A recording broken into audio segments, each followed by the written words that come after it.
The air smells of old paper and dust. Pips crawls out from underneath a wooden floorboard, dragging the hem of the yellow coat. The room is vast, silent, and cast in dim twilight. Bolts of fabric line the walls, and large spools of thread sit on the floor. At the center of the room stands a circle of life-size tailoring mannequins. They are made from pale ceramic and rough burlap, dressed in stiff, old-fashioned clothing. They are positioned at odd, rigid angles. Some lean forward, others tilt sideways, their faces frozen in stark stillness. Pip steps forward, lifting the lantern high. The glow illuminates dust motes floating in the heavy air. Clack! Pip stops moving.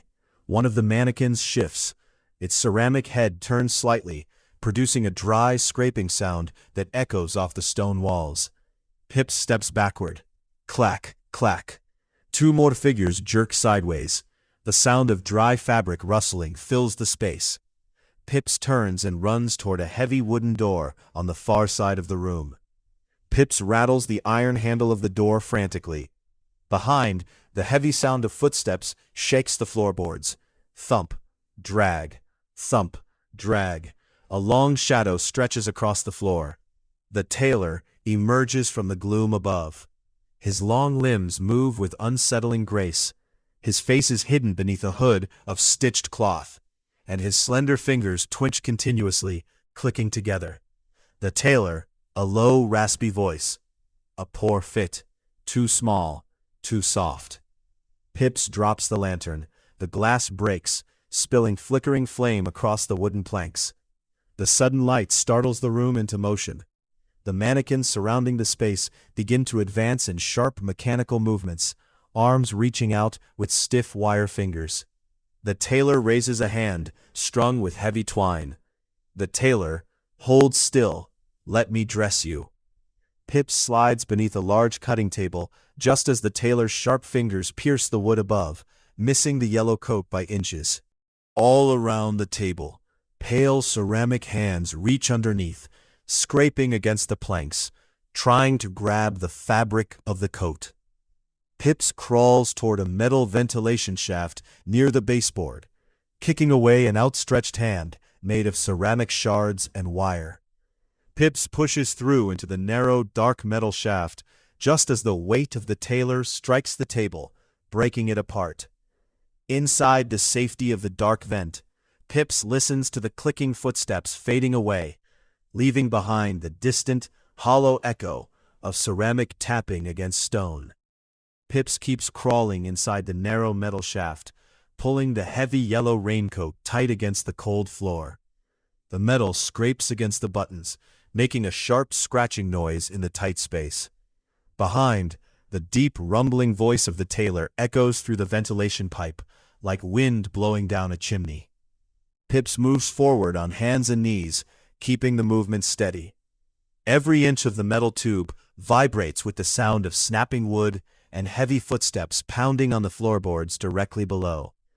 Dust falls from the ceiling joints, settling into Pip's hair and stinging the eyes. Ahead, the tunnel dips downward at a steep angle. Pip slides forward, unable to stop, tumbling gently down the slick metal slope until the pipe opens up into a vast, shadowy storage chute. Pips lands on a thick pile of discarded velvet scraps, breaking the fall with a soft, muffled thud. The air here is thick, with the smell of warm wax and damp wool. Pips pushes up from the velvet heap, looking around in the dim light filtering through a high, barred window. The room is filled with rows of wooden shelves stretching into the gloom, all of them lined with hundreds of empty ceramic heads staring blindly into the dark. A sharp metallic click echoes from the mouth of the chute high above. Pips freezes, eyes wide, listening to the soft, rhythmic dragging sound of long, thin fingers reaching down into the opening. Pips scrambles backward off the velvet pile, boots tangling in long strands of heavy yarn. Above, a slender, linen-wrapped arm slides out of the metal chute like a tentacle, feeling blindly along the inside wall of the pipe. The long, needle-sharp fingers scrape against the galvanized steel, producing a screech that sets Pips's teeth on edge. Pip scrambles up onto a wooden table beneath the barred window, the yellow raincoat snagging briefly on a loose wooden splinter before ripping free. The tailor drops from the chute down onto the velvet scraps with a heavy muffled thud that shakes the floor. Pip slams both hands against the heavy iron bars of the window. They are locked tight, rusted into place. Below the window sits a narrow stone ledge on the outside of the building, overlooking a vast, dark drop into fog. Behind the table, the tall, hooded figure straightens up to its full height, the layered linen garments rustling like dry leaves. The tailor turns his featureless hood toward the window, raising a hand threaded with thick gray twine. The tailor, a low, wheezing hiss. Now we stitch the hem. Pips grabs a heavy glass jar of yellowing buttons from the windowsill and hurls it directly at the tailor's chest. The jar shatters against the stiff layers of cloth, scattering small bone buttons across the floor. The tailor stumbles half a step back, distracted for a single second. Pips throws body weight against the rusted iron bars, kicking furiously at the weakest point where the metal meets the mortar. With a sharp groan of crumbling stone, one of the middle bars pops loose, swinging outward into the night air. A cold gust of wind rushes inside, carrying the smell of rain and distant salt water. The tailor lunges forward, long fingers snapping shut like shears, just an inch from the back of the yellow raincoat. Pips dives headfirst through the narrow gap in the window, squeezing past the jagged iron edge into the open air. The cold night air hits Pips instantly, sharp and biting against skin damp with sweat. Pips pitches forward, tumbling headfirst onto the narrow stone ledge. The sharp edge of the masonry digs hard into the ribs, knocking the wind out in a sharp gasp. Below the ledge, a dizzying drop opens up into a thick, swirling soup of gray fog where the ground should be. There is no sound of impact from below, just an endless, echoing emptiness. Inside the room, a frustrated, rattling hiss tears from beneath the tailor's linen hood. A long, needle-tipped arm shoots through the gap in the window bars, blindly slashing at the empty air. The sharp points rake across the back of the yellow raincoat, missing the fabric by a fraction of an inch and leaving a long, deep gouge in the stone right beside Pip's hip. Pips presses flat against the damp brick wall, pulling arms and legs inward to occupy as little space as possible. The tailor shoves his hooded head against the iron bars, trying to force his broad, awkward frame through the narrow opening. The old wood and rusted metal groan under the pressure. A shower of dry plaster and mortar dust rains down onto Pip's head, stinging the eyes. Pips reaches out blindly along the damp stone ledge, searching for a handhold. The ledge is barely wide enough for the soles of muddy boots, sloping downward into deeper darkness along the side of the towering building. With a shaky breath, Pip starts to shuffle sideways along the wall, inch by inch, keeping shoulders pressed tightly against the brickwork. Inside the room, the tailor gives a vicious wrench, and with a loud crack, another iron bar snaps loose. The large, shadowy hand reaches fully out onto the ledge, its long fingers fanning out, blindly dragging across the stone surface, right where Pip's boots were standing a second before. Pips moves faster, slipping and sliding on the slick moss covering the ledge, boots scraping against the brick. The wind howls louder, whipping the heavy yellow hood over Pips's face, cutting off the view of the drop below, leaving only the sound of frantic breathing and the distant, hollow clacking of the tailor's fingers snapping shut behind in the dark. Pips shuffles faster along the narrow stone ledge, the brick wall scraping hard against the yellow raincoat.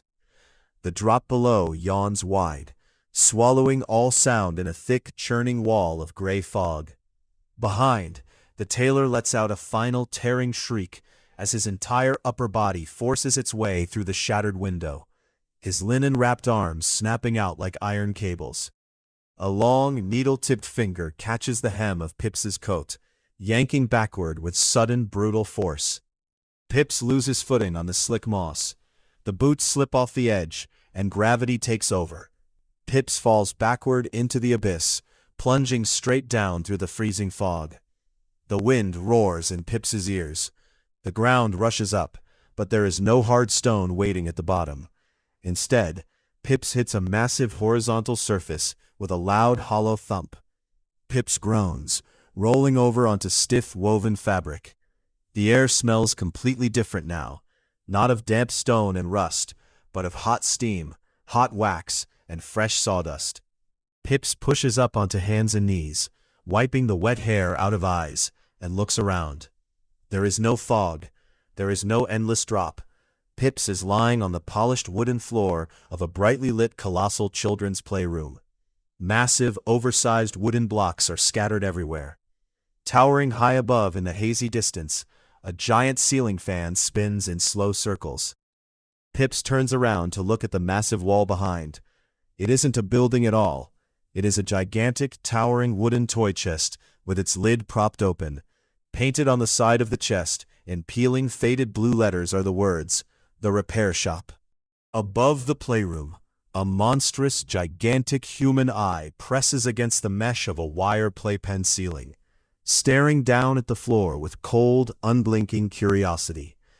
A pair of colossal, chubby human fingers, each one thicker than a tree trunk, reaches down from the sky, descending with terrifying speed straight toward the middle of the room.